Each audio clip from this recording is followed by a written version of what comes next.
Leave me alone. Why are you harassing me? Because I said you're detained. Man, you better get your black... Or what? It starts like any other quiet afternoon, just a normal street, normal houses, normal people trying to go about their day. But then there's one man standing right in the middle of the road. Cars are slowing down, drivers are confused, some are swerving around him, and you can feel it, that tension in the air, the kind that tells you this isn't going to end. Calmly, an officer pulls up lights, flashing, not aggressive, not rushing, just trying to understand what's going on. The officer steps out, and the first thing he asks is simple: why are you standing in the road? The man immediately feels targeted. He feels watched. He feels disrespected. His voice rises. His body language tightens. His guard goes up. He says he's on the sidewalk. He says it's public property. He says he hasn't done anything wrong. But the officer explains traffic is being blocked. A call has already come in. This is now an investigation. And that word detained, that's where everything changes. The man hears it and something snaps. He doesn't hear explanation anymore. He hears control. He hears authority. He hears threat. His tone turns sharp. His words start flying fast. Anger mixed with fear, pride mixed with frustration. People nearby start paying attention. Someone pulls out a phone. Someone starts recording.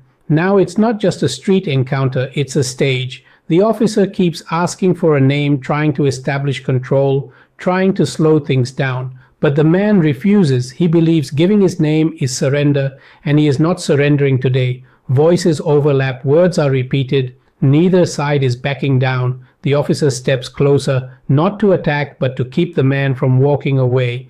And the man reacts instantly. Don't touch me. Don't get in my face. You can hear the panic now behind the anger. The breathing gets heavier. The movement's quicker. The officer says it again. You're detained. And the man challenges it over and over. Or what? Those two words carry everything: fear, defiance, and a desperate need to not feel powerless. Backup arrives, more uniforms, more flashing lights, and suddenly what could have been a conversation feels like a confrontation. Someone reaches, someone moves, and in a split second, everything explodes. Hands grab bodies, collide, voices shout. The man struggles. Not because he wants to fight, but because he doesn't want to be controlled. You hear him say it over and over: I give up. I give up, but by now it's already gone too far. The ground is cold, the pressure is real, the cuffs click shut, and suddenly the rage drains out, leaving fear, raw, human, unfiltered. Don't kill me, don't hurt me. Those words hit different because they're not about attitude anymore. They're about survival. Other officers step in, trying to calm the situation, trying to reset the energy.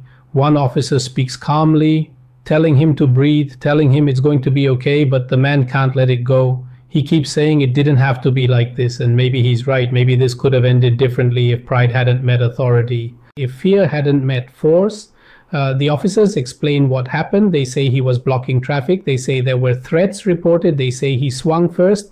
The man says he was harassed. He says he was targeted. He says he was disrespected. Both sides believe their truth inside the vehicle. The man keeps talking, not yelling anymore, just talking, asking why, asking how this turned into charges, asking how standing on a street turned into handcuffs.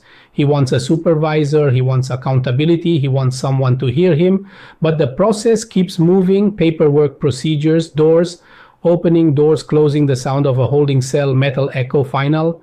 And in that moment, everything slows down, because when the noise fades, when the crowd is gone, when the cameras are still rolling, it's just a man sitting alone with the consequences of a few minutes later. The charges are read: battery on a law enforcement officer, disorderly conduct, resisting with violence. In the end, only one charge sticks, but the damage that already happened, trust broken, anger reinforced another story, added to a long list of encounters that never start as big as they end.